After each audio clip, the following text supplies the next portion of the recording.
ಬೆಂಗಳೂರಿನ ವಾಲ್ಮೀಕಿ ನಿಗಮದ ಕಚೇರಿ ಮೇಲೂ ಕೂಡ ಇಡಿ ಅಧಿಕಾರಿಗಳು ದಾಳಿ ಮುಂದುವರಿಸಿದ್ದಾರೆ. ವಸಂತ ನಗರದಲ್ಲಿರುವಂತಹ ವಾಲ್ಮೀಕಿ ನಿಗಮದ ಕಚೇರಿ ಏನಿದೆ ಅಲ್ಲಿಗೂ ಕೂಡ ಎಂಟ್ರಿ ಕೊಟ್ಟಿದ್ದಾರೆ ಇಡಿ ಅಧಿಕಾರಿಗಳು. ಎಸ್ಐಟಿ ವಿಚಾರಣೆಗೆ ಹಾಜರಾಗೋದಕ್ಕೆ ಡಾಲರ್ಸ್ ಕಾಲೋನಿಯಲ್ಲೇ ಇದ್ದಂತ ನಾಗೇಂದ್ರ ಅವರ ನಿವಾಸದ ಮೇಲೆ, ಕಚೇರಿ ಮೇಲೆ, ಅದೇ ರೀತಿಯಾಗಿ ಅವರಿಗೆ ಸೇರಿದಂತಹ ವಿವಿಧ ಸ್ಥಳಗಳಲ್ಲಿ ಏನೇನು ಮನೆ ಕಚೇರಿ ಏನಿದ್ದಾವೆ ಅದೆಲ್ಲ ಕಡೆ ಕೂಡ ದಾಳಿ ಆಗ್ತಾ ಇದೆ. ಇತ್ತ ಎಸ್ಟಿ ನಿಗಮದಲ್ಲೂ ಕೂಡ ದಾಳಿ ಮುಂದುವರಿಸಿದ್ದಾರೆ ಅಧಿಕಾರಿಗಳು. ಇವತ್ತು 11 ಗಂಟೆಗೆ ತನಿಖೆಗೆ ಹಾಜರಾಗಬೇಕು ಅಂತ ಈಗಾಗಲೇ ಮಾಜಿ ಸಚಿವ ನಾಗೇಂದ್ರಗೂ ಕೂಡ ಸೂಚನೆಯನ್ನು ಕೊಡಲಾಗಿದೆ.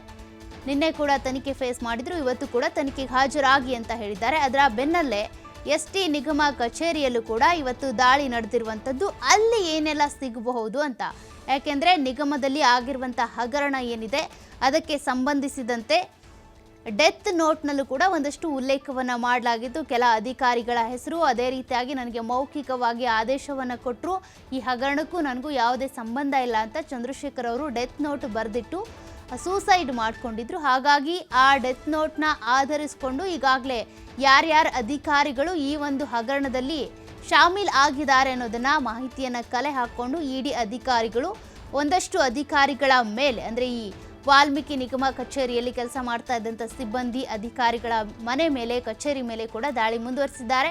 ನಾಗೇಂದ್ರ ಅವರ ಕಚೇರಿ ಮೇಲೆ, ಮನೆ ಮೇಲೂ ಕೂಡ ದಾಳಿ ನಡೆದಿದೆ.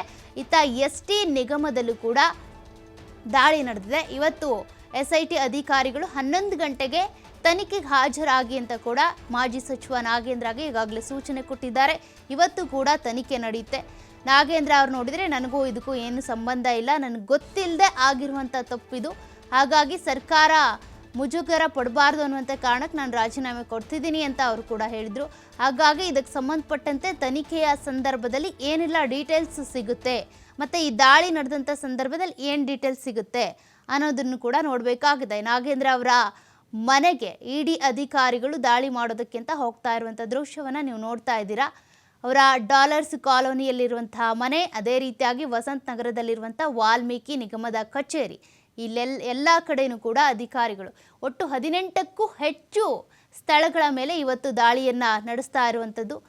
ಬೆಂಗಳೂರಿನ ನಾಗೇಂದ್ರ ಅವರ ಅಪಾರ್ಟ್ಮೆಂಟ್ನಲ್ಲೂ ಕೂಡ ಇವತ್ತು ಇಡಿ ಅಧಿಕಾರಿಗಳು ದಾಳಿಯನ್ನು ನಡೆಸುವ ಮೂಲಕ ಈ ಹಗರಣದಲ್ಲಿ ಇನ್ನೂ ಯಾರ್ಯಾರಿದ್ದಾರೆ, ಈ ಖಾತೆಗಳು ಏನು ನಕಲಿ ಖಾತೆಗಳ ಸೃಷ್ಟಿ ಆಗಿತ್ತಲ್ಲ, ಆ ಖಾತೆಗಳಿಗೆ ಸಂಬಂಧಪಟ್ಟಂತೆ ಏನಾದರೂ ಡೀಟೇಲ್ಸ್ ಸಿಗುತ್ತಾ, ಹಣ ಟ್ರಾನ್ಸ್ಫರ್ ಆಗಿದ್ದು ಯಾವಾಗ, ಎಷ್ಟೆಷ್ಟು ಆಗಿದೆ, ಅಂದರೆ ಹಂತ ಹಂತವಾಗಿ ಹಣ ಟ್ರಾನ್ಸ್ಫರ್ ಆಗಿದೆ. 15 ಲಕ್ಷ, 20 ಲಕ್ಷ, 18 ಲಕ್ಷ, 17 ಲಕ್ಷ, ಈ ರೀತಿಯಾಗಿ ಹಂತ ಹಂತವಾಗಿ ಹಣ ಟ್ರಾನ್ಸ್ಫರ್ ಆಗಿರೋದ್ರಿಂದ ಯಾರ್ಯಾರ ಖಾತೆಗಳಿಗೆ ಟ್ರಾನ್ಸ್ಫರ್ ಆಗಿದೆ, ಈ ನಕಲಿ ಖಾತೆಗಳನ್ನು ಸೃಷ್ಟಿ ಮಾಡಿದ್ಯಾರು, ಈಗಾಗಲೇ ನೆಕ್ಕುಂಟಿ ನಾಗರಾಜ್ ಇರ್ಬೋದು, ಅದೇ ರೀತಿಯಾಗಿ ಪದ್ಮರಾಜ್ ಇರ್ಬೋದು, ಇವರೆಲ್ಲರ ಹೆಸರು ಕೂಡ ಕೇಳಿ ಬಂದಿರೋದ್ರಿಂದ ಅವರನ್ನು ಕೂಡ ಈಗಾಗಲೇ ಅರೆಸ್ಟ್ ಮಾಡಿ ತನಿಖೆ ನಡೆಸಲಾಗ್ತಾ ಇದೆ.